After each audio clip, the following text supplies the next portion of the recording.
Day 2 of mandatory minicamp is in the books, and day 3 is coming up today. It's not no sugar day, it's a salt day.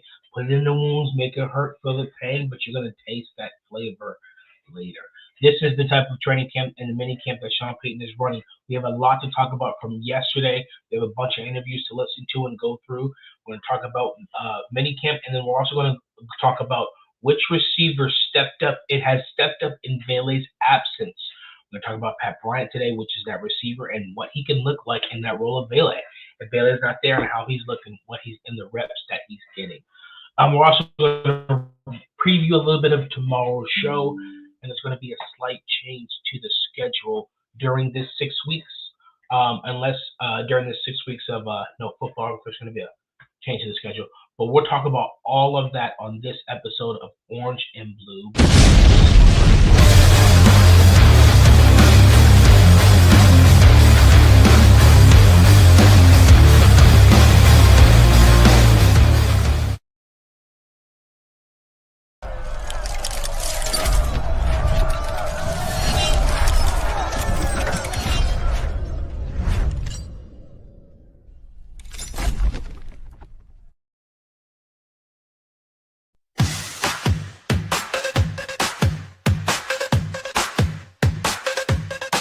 Tune in, now it's time to sit. Orange and blue, we never quit. Broncos Country is lit legit. Every week we're bringing grit. Orange and blue, we bring the heat. Podcast grinding can't be beat. Every play, every stop we meet. Blitz so hard it's on repeat. My high dreams we elevate. Break it down, we narrate. From the field to the fan debate. Broncos Country, we dominate. We got the passion, we got the drive. Orange and blue keeps us alive. Every tackle, every stride. It's the Blitz where legends thrive.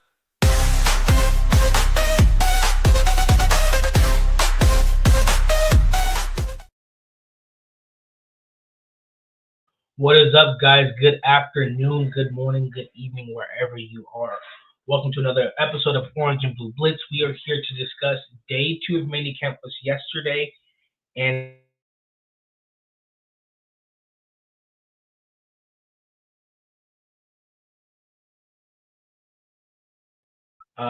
narratives. And so it's going to be great. Maybe some trades going on, maybe some signings, maybe some cuts. Maybe we have some news in there. So that's going to be very interesting to look forward to and see how we're going to fill that time. But we're not here to talk about that time. We're here to talk about yesterday and today. But before we do, guys, I need you guys to go ahead to Orange and Blue Network on YouTube, Twitter, Facebook, and all the favorite places you listen to your podcast. Like, subscribe, and share the channel with your friends and family. We are a fan-led podcast, and we are here for you guys. And also, as well, go ahead to MHR2 Network, who we are in partnership with. Go ahead and subscribe to their YouTube, Twitter, Facebook, and Twitch as well. As much Broncos news as possible. We want to grow together as Broncos Country. And speaking of networking and growing together,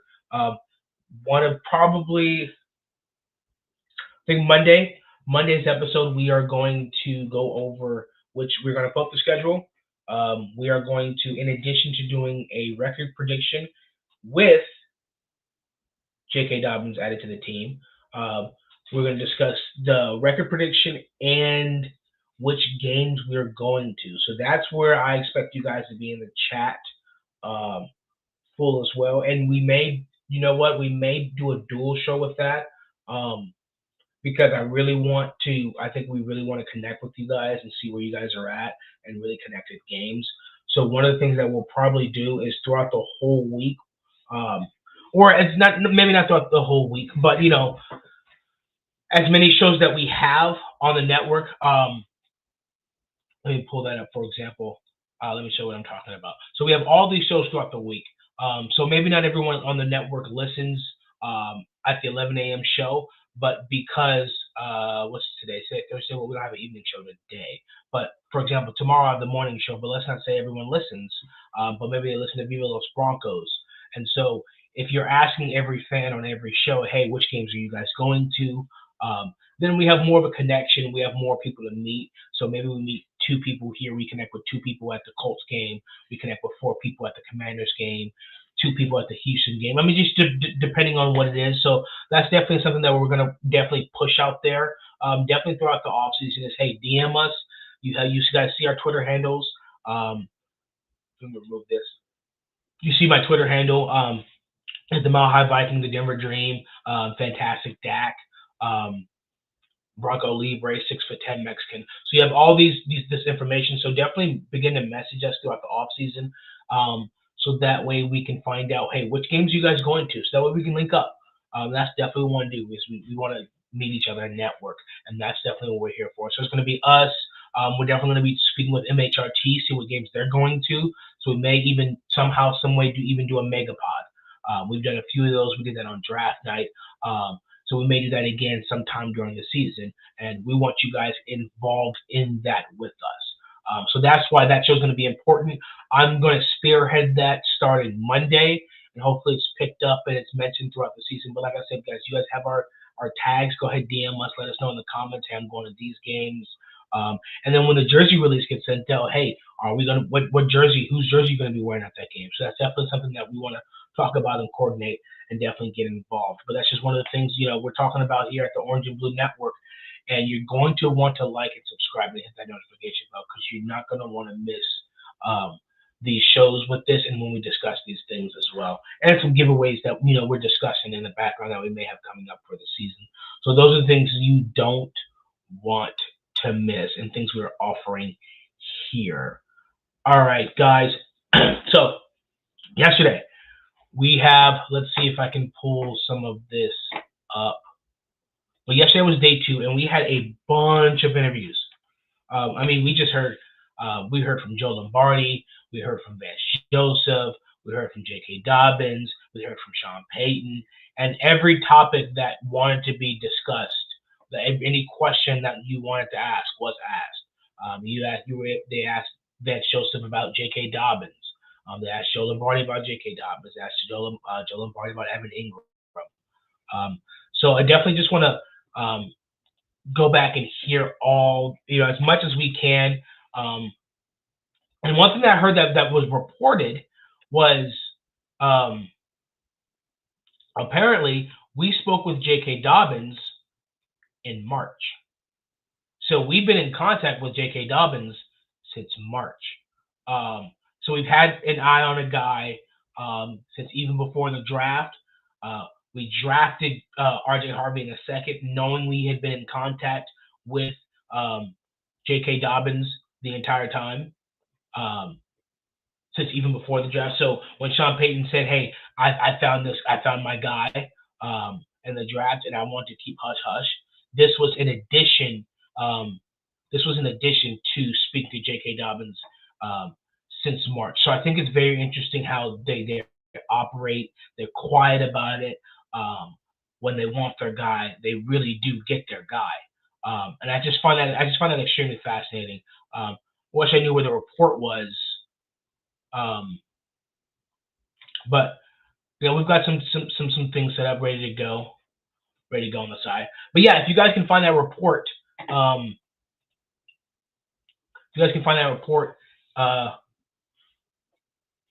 where it said it. But yeah, speaking, we had our eye on J.K. Dobbins since March. June comes around, and here's the thing: I don't think everybody's saying, and I get why they're saying. Thank you, Paul Schaefer, for coming in first in the comments today. I was just thinking to myself, I was like, man, I don't know if it's Thursday or not, or if you guys are just in a listening mood, and that's all right.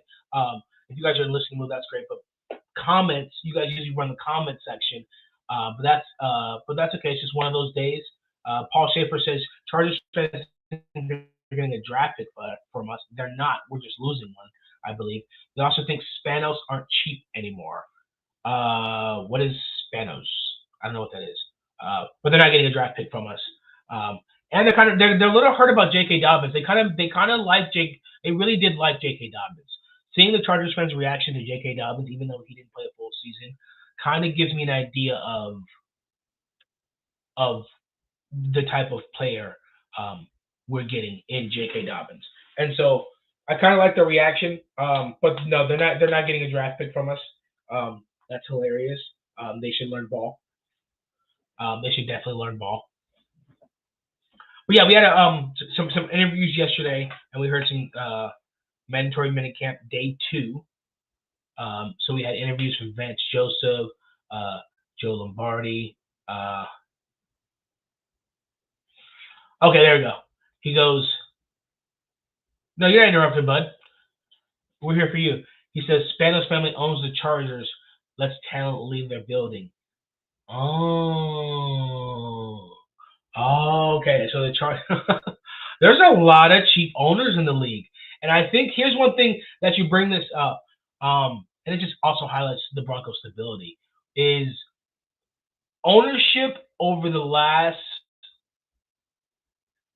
5 to 8 years has really been a highlight in the NFL, and it's really shown the difference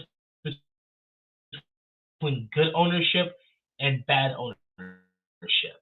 Um, the Bengals seem to have bad ownership. The Jets seem to have bad ownership. Um, Chargers with bringing in Jim Harbaugh is a change, and this offseason they seem to be a little bit more.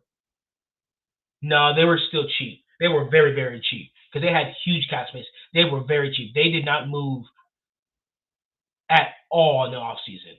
They were very cheap. So yeah, they're now I sit there and think about it. When I saw how much cap space they had, I was surprised they didn't use as much of it. I mean, I guess they'll have a lot next year, but their defense, I guess, is considered young. They didn't, I think their defense is going to take a step back this year. But yeah, they're still cheap. They're still cheap. But yeah, it's definitely highlighted ownership with who's in. For example, the Dallas Cowboys, Jerry Jones is, I think, is he the GM as well? Like he's really involved in it. So there's not a relationship to be had. It's just all on him. So what's the backup plan? There's no accountability there. The Commanders just had a change in ownership, and the Broncos a couple years had a change in ownership, having the richest owners, but richest owners who have a vision. And I think it also highlights, and not many people talk about it, but with this triangle that Sean Payton talked about, George Payton is the foundation of it. Because George Payton was there before both of them and has stayed through both of them. So George Payton basically ran the organization until the ownership came in, and then he had a boss, and then they stepped in and went and got Sean Payton. But George Payton has made it through all of it, and his draft picks that he had before the Walton Penner Group and before Sean Payton are shining through. So impressive triangle that we have there. All right. Yes. So there's these interviews. They're talking about Evan Ingram, J.K. Dobbins. Everybody's talking about R.J. Harvey and how he's special. But they said the offense looked a little bit sharper yesterday, a little bit more energy. Sean Payton said that Bo looked outstanding. It was a red zone day, so it was a day specifically a lot of mostly red zone, but a lot of third down as well in there. And the thing with this is that because there's no pads, you can't run the ball. So this is the time where you get reps on reps on reps on reps on reps on reps on reps. With these installs, and the way it works is at least with Sean Payton, is you have the schedule for OTAs one week, you do it all, and then you do it again the following week. And then when mandatory minicamp comes, you do the install all over again. So it's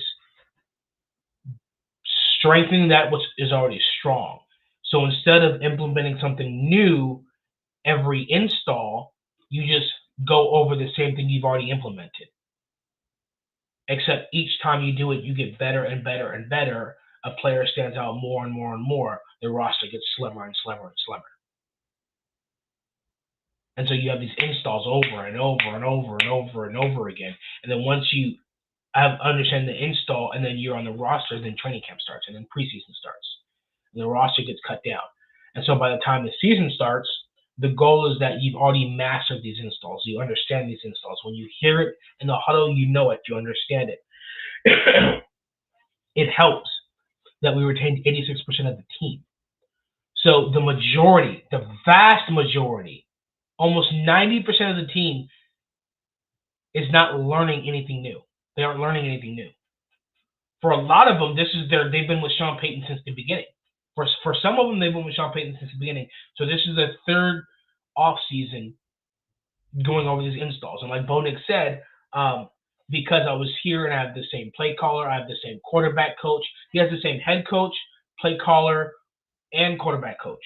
I'm sorry, head coach, offensive coordinator, and quarterback coach for the first time since high school. So he's now coming in not having to learn a new system. He already knows this system. And because he's a quick processor and a quick learner, and there was actually, you know what? Let me see if I can find this interview. Who posted it? Basically, Joe Lombardi said there was a play, and he didn't get it. It was a play-action play. And Bo Nix made a completion, and he said it was a play that he necessarily wouldn't have been comfortable making last year. And so afterwards, he came up to Joe and said, "Man, because it's so much easier not having to worry about my footwork. Not having to worry about my footwork." So those are things that even the offensive coordinator is saying, and everyone keeps hearing. Well, Bo's taking another step. He's confident. He's got command. He's got control. But we haven't really been able to see it yet. So all we've been able to hear is word of mouth. But it's good to hear it from an actual head coach. Not head coach, but from an actual coach that, hey, this is an example of when this happened. Man, I cannot find that. Maybe it's this one. If it's not in this one, oh well, we'll hear from Joe Lombardi, and then we will discuss what he said. Let me see, pull this up right here. So this is from Zach Stevens. You guys know Zach Stevens at DMVR. Go ahead and give him a follow. This is him discussing J.K. Dobbins.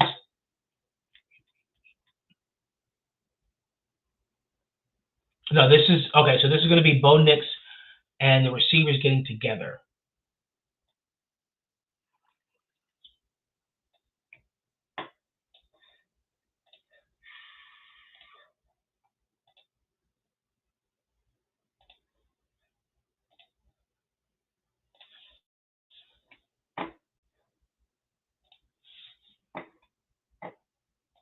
It always helps, especially a young quarterback, to kind of be in charge of those sessions. It helps him grow as a leader. There's body because each guy's a little bit different, and I think it helps with bonding a lot. Those guys get out there, and they get a couple hours work in the morning, and then they go play golf and do whatever they do, and that just certainly helps with team bonding and chemistry and cohesion.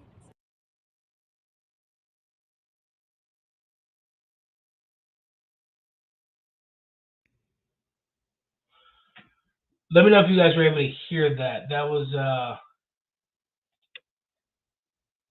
there we go. I don't know if you guys were able to hear that. I was able to hear it, but just in case. He was talking about Bo Nix and the receivers, and he's taking them. I don't know where they're going, but they're going to the summer, during the summer with the receivers, I'm assuming with the running backs.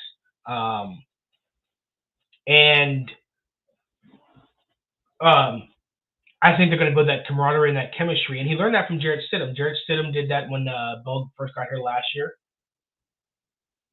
And it's good having a rookie running back and a new veteran coming in, because now they come in and they immediately have to learn from Bo. They're all under they're all under Bo. Paul says, what do you think our offensive coordinator actually does? So from so far what I've gotten, I think he sits up top during the game.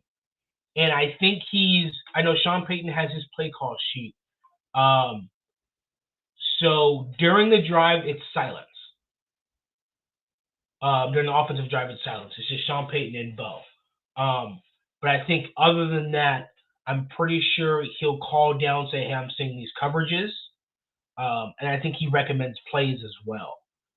And I'm pretty sure during the game, the Davis Webb and Joe Lombardi are talking somehow. And I think during practice, I'm pretty sure during practice, Joe Lombardi does as much coaching as Sean Payton.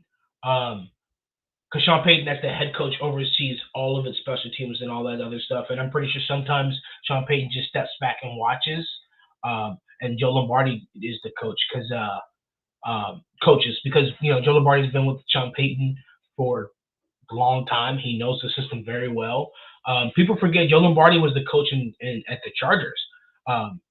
Justin Herbert's best year as a rookie was when Joe Lombardi was his coach.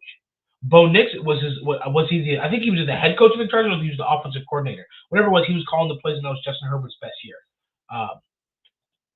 Jay says, Bo's about to turn back into Vanilla Vic now that defenses will need to respect our running game with JK. That bootleg is about to be fire. Yes, bootleg RPO options.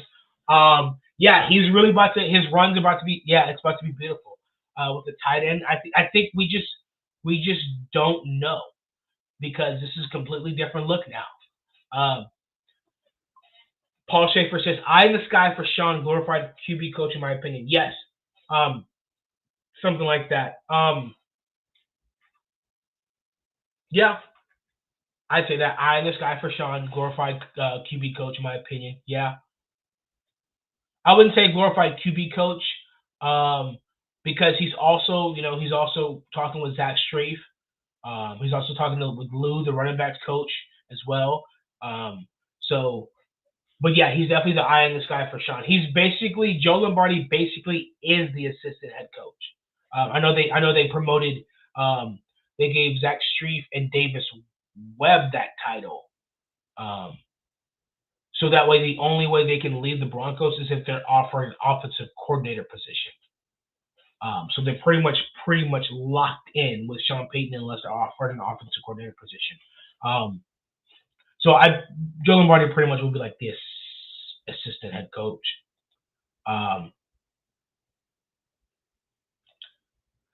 I think he scrambles less, but I love when QB scramble and what it does to defenses. Yes. I think he will scramble less, but I think there might be more design runs. I think less scrambles, more design runs maybe, because you have to use those legs as a factor. They have to. But with the addition of Evan Ingram, you got these running backs at the backfield. He's going to scramble. He's going to scramble some players. D-Rock in the house. I know we've been glazing the players, but this coaching staff is top-notch. Yes, Garrett Bowles said the exact same thing. He said it's probably the best in the league. And Sean Payton did an excellent job. And his coaching staff didn't really get rated this year.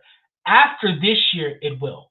The front office did. And that just speaks to George Payton and ownership and how he constructed the office and how they rebuilt that culture. Because if you notice, this year's changes around the NFL were teams seeking for a new culture, but they were poaching from teams that rebuilt their culture. So Broncos and the Lions got poached the most. Their staffs, whether it was front office, or it was staff. Actually, some of Sean Payton's staff got poached too, because and they were taken from teams like the Jets, the Raiders, the Bears, because Dan Campbell turned around Detroit. And so you have this Sean Payton tree spreading, this culture changer head coach spreading to the Lions, to the Jets, and then you could kind of say the Bears, because Ben Johnson is under Dan Campbell. Dan Campbell came from Sean Payton. Ben Johnson wasn't just hired because he's a good play caller, but because he came from under Dan Campbell and was part of that change for Detroit, which Dan Campbell learned from Sean Payton. Aaron Glenn learned under Sean Payton, was hired by the Jets. The Jets front office took Doug Moody from the Broncos. So you're starting to see this mold, and it starts with this coaching staff. But you have guys who are loyal to the mission, but also know Sean Payton and loyal to Sean Payton in a way. Like, I don't think Joe Lombardi is going anywhere. Also, Greg Penner paid these coaches a lot to stay here. I don't think Joe Lombardi is going anywhere. I don't think he wants to go anywhere. I'm pretty sure he's paid probably like a head coach because the Penners have money. And he's cool with his position. He's under Sean. Now, if he ever wants a head coaching position again, I think he'll be really, really good. I think he'll be really, really good. Davis Webb will be an offensive coordinator, and Zach Strief will too. But those are excellent hires. Excellent hires. Zach Strief has been the most underrated hire, I think, by the Broncos, by Sean Payton. Davis Webb is year 2 with Bo, so I think he's year 2 with Bo, year 3 with Sean. So he did Russell, and then so we're still looking. This year's really going to tell, and I think he is good. But Zach Strief, my goodness, what he's done with this offensive line, mixing matches, and now they're just settled. Joe Lombardi said Luke Wattenberg is going to take that next step. I have to find that because there's okay. So if this isn't here, let me go see if I can find.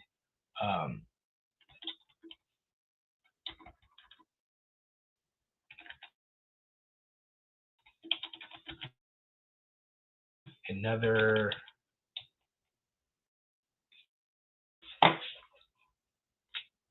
because he talked about Luke Wattenberg, which is very important.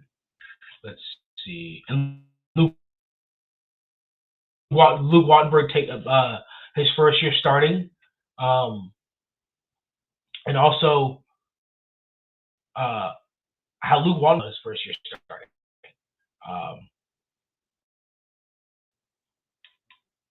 And so now he needs to take that next step in run blocking.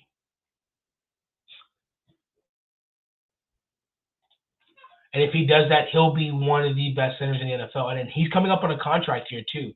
And that's one of the things that we haven't spoken about was Luke Wattenberg may be the next earner contract. And if we're number 1 in red zone rate and not red zone, I'm sorry. Run block win rate and pass block win rate, and he's contributing that at center on both ends. I'm okay with giving him a contract and letting Ben Powers going and letting Clay Webb or Forsythe step in there. Because I cannot find these other videos. That is unfortunate.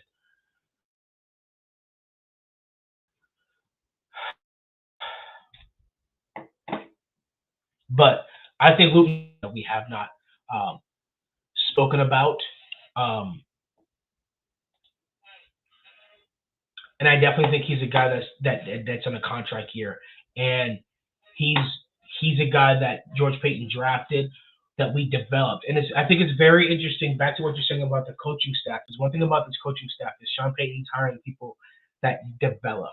George Payton, George Payton is into drafting and developing. That's his bread and butter. Greg Penner comes in and says, "Hey, this is my philosophy: draft and develop." Then Sean Payton comes in.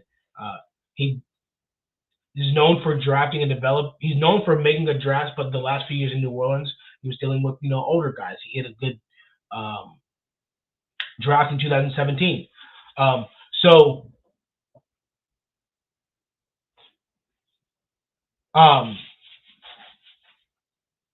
with that being said, you have guys like Luke Wattenberg who came in at guard one day and got beat up by J.J. Watt. I believe that's J.J. Watt's last season.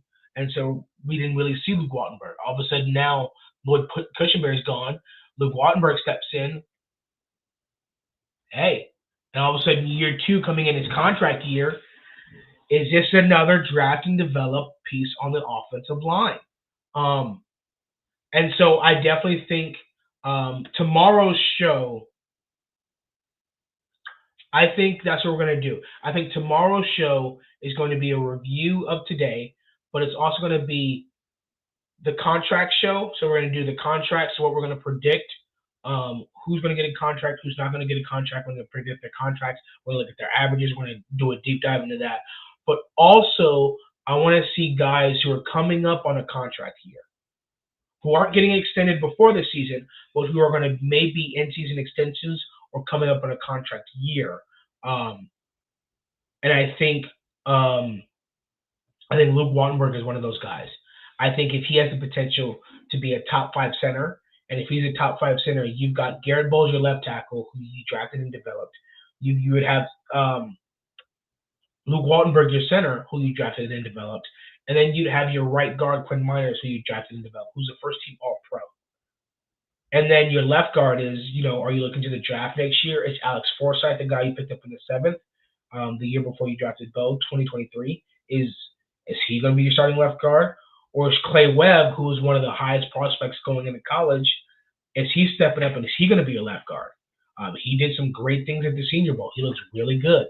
Paul Schaefer says, and he can correct himself, I think Wattenberg can get stronger, and run blocking is probably easier to learn versus pass blocking. I can agree with that. And he's already elite.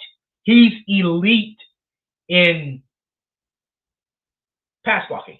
And you can say that's definitely a scheme. That's definitely a good quarterback. That's definitely good having an all-pro right guard. But Ben Powers is an all-pro. Ben Powers is more middle of the pack. And this was his first time starting. And so he came up and was like 1.7% pressure rate. That was number 2 percenters in the NFL. And I think he was number 13 or 15 in run blocking. So if he can, and like Paul says, run blocking is it's easier to learn. And so if he can step up this year and go from 15 to 7, just simply from his second year starting at center, this is you're not sharing reps, you're not in the competition. This is yours. It's just you and Bo. Just you and Bo. Just you guys get that. Just you guys get that chemistry. Just you and Bo. Maybe he steps up, especially with the running back. Maybe it just looks even better. So that's definitely one of the guys in those contract years that can definitely be long term. And I would love for the interior offensive line to be homegrown. You would have, if the left guard is drafted and developed and is already on the team, and Luke Wattenberg gets a contract, the entire interior offensive line will be home drafted and developed. And then you have Garrett Bowles. But on the right side, the only person that wouldn't be drafted there would be McGlinchey. But McGlinchey had one of his best seasons last year after he came back from injury. So it's definitely looking good. It's definitely looking good. So with minicamp, Bailey has not been there. He was there every day at OTAs and then just hasn't been there. I'll see if he's there. We'll see if he's there today. Is it an injury? We know how Sean Payton is quiet, knock on wood, about injuries and players just often disappear and we don't hear anything about it. A.T. Perry's an example. But, we hope it's not anything else. We hope it's, something that, personal business, that's everything's okay and he has to take care of it. Sorry, guys, I have a mosquito bite. But who has stepped up and played with the ones while Bailey was gone? And it was Pat Bryant. And Pat Bryant had a drop early, but then after that, he had some great catches and even had a touchdown. And Sean Payton in the press conference was very giddy and very happy about Pat Bryant. He's a quick route runner. He's an excellent route runner. He's very smart, very savvy. He's a very mature route runner. And like Sean Payton said, he thinks he could be that Bailey role. Not Bailey, I'm sorry, Michael Thomas. He sees a lot of Michael Thomas. And so what I heard yesterday was he was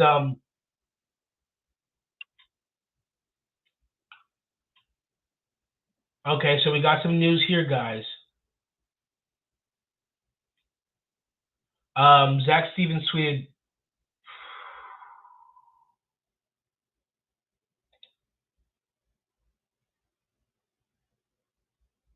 A.T. Perry will be the only Bronco not ready for training camp, and even A.T. Perry might go a week into training camp as do not practice per Sean Payton. He'd be the only player.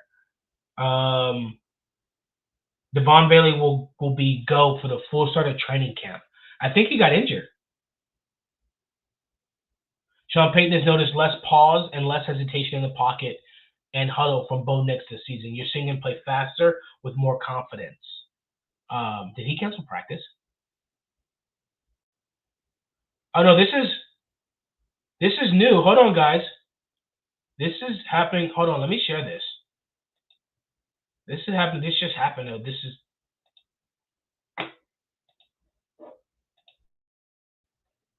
Huh.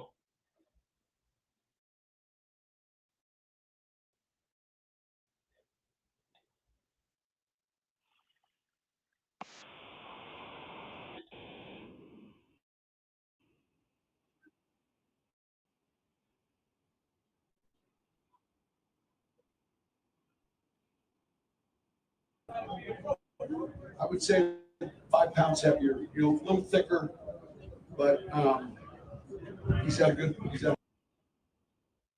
That's Sean Payton talking about Troy Franklin. So we're getting ready to play that again. This is him talking about Troy Franklin in the offseason.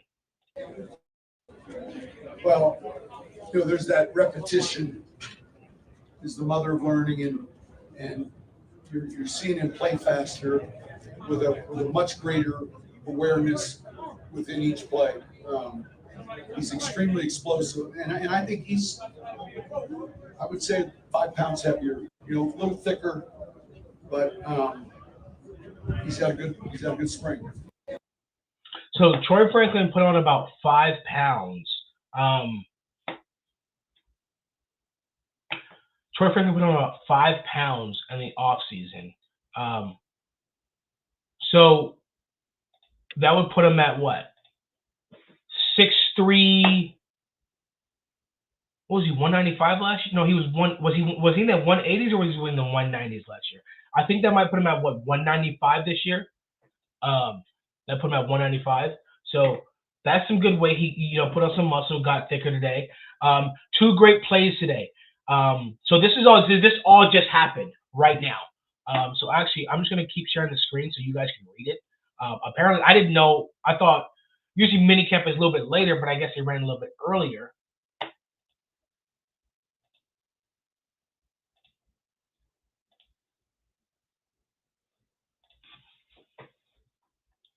All right. There we go. That's on the screen. 2 great plays today. Bo Nix stepped up in the pocket and rocketed a pass, potentially sidearmed per Eric Delala to Troy Franklin coming across the middle. Hey, there we go.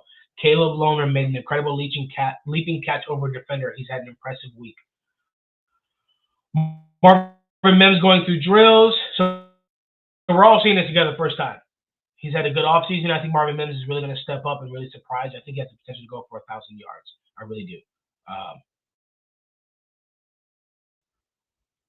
Bo Nix finding his favorite target. These are Bo Nix throwing. This is from today. We'll see this a lot this year. Over the middle. That's a mesh route. Under route. Devon Bailey was not at mandatory minicamp all week.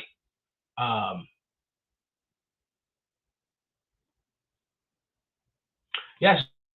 So far, that is what we've got. So mandatory minicamp is over. Troy Franklin had a good offseason. Devon Bailey was not there, but he'll be ready to go by training camp. Let's see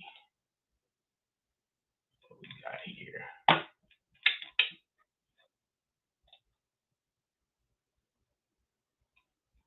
There's J.K. Dobbins in 27 right there. He said he gave it to Demario Lewis something. All right, he got the gloves on. He's out there ready to go with Bo Nix.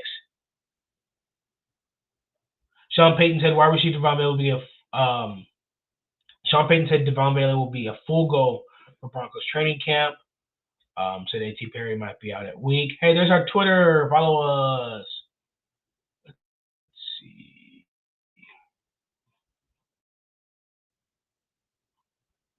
Not seeing any more news. I wanted to see what the injury. Here's those throws from the last game.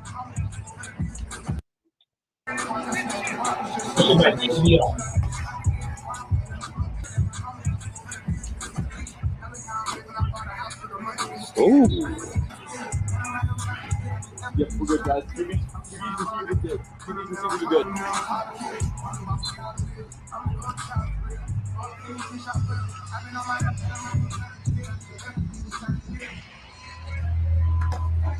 That looks like mine.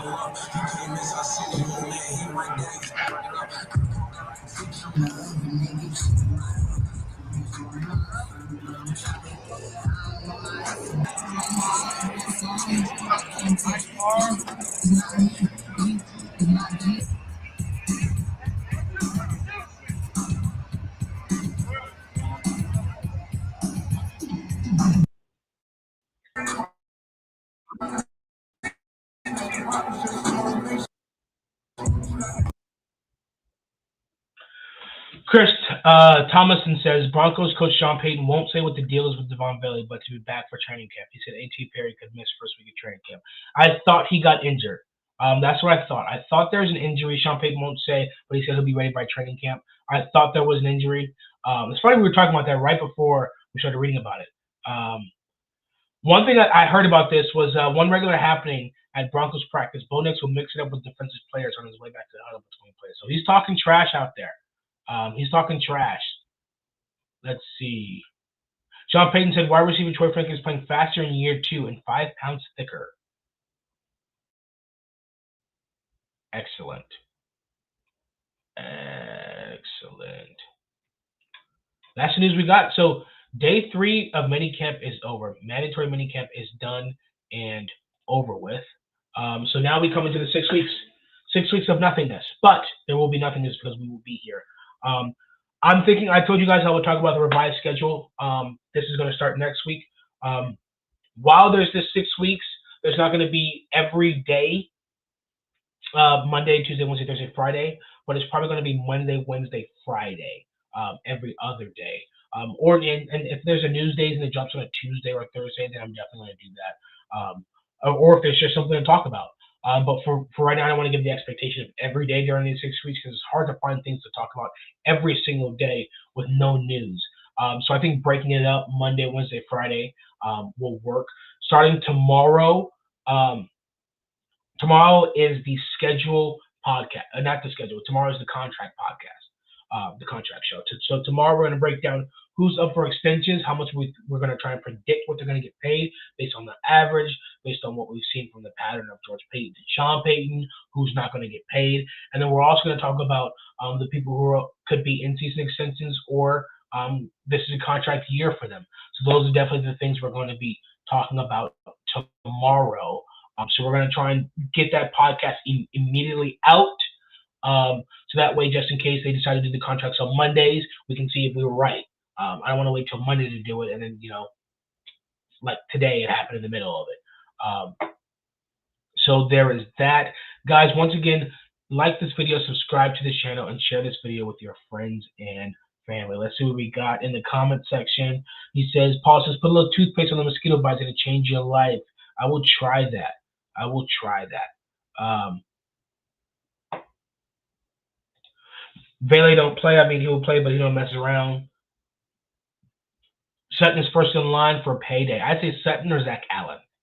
I'd say Sutton or Zach Allen. But that is a conversation that we're going to have tomorrow. So I expect to see y'all there. If you are here from the Orange and Blue crew, go ahead over to MHRT Network. Go to their YouTube, Twitter, Facebook, and Twitch.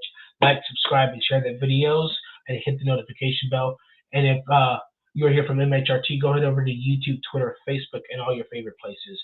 And like, subscribe, and share those videos as well. Hit the notification bell because tonight we do not have a show, but tomorrow we have Viva Los Broncos at 6 p.m.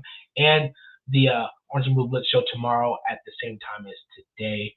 And you're going to want the notification bell because just like when J.K. Dobbins was signed and Fresh Squeeze, our breaking news show came on, we may have some more breaking news of, hey, the roster's been cut, or this person's been added, or this person's been traded. You never know, so you're going to want to hit the notification bell because you're not going to want to miss that Fresh Squeeze, Orange and Blue Fresh Squeeze breaking news show. Also, guys, one last shout out. Hashtag #CellBlockD. #CellBlockD. Mandatory minicamp is over, and it's time to put up or shut up. Dre Greenlaw is ready for training camp. The next time we see any news, the questions are all going to be about Dre Greenlaw. How does he look? Alex Singleton, how does he look? Is he ready to go? Bentley, how does he look? Is he ready to go? 6 weeks of Dobbins and Ingram and Hufanga getting even more healthy and learning the playbook even more. Dre Greenlaw has all this time to get healthy and learn the playbook. For training camp, it starts. #CellBlockD, lock him down. I love y'all. Mile high salute. I will see you guys tomorrow morning, same time. Be there or be square. We love you all. Thank you for tuning in.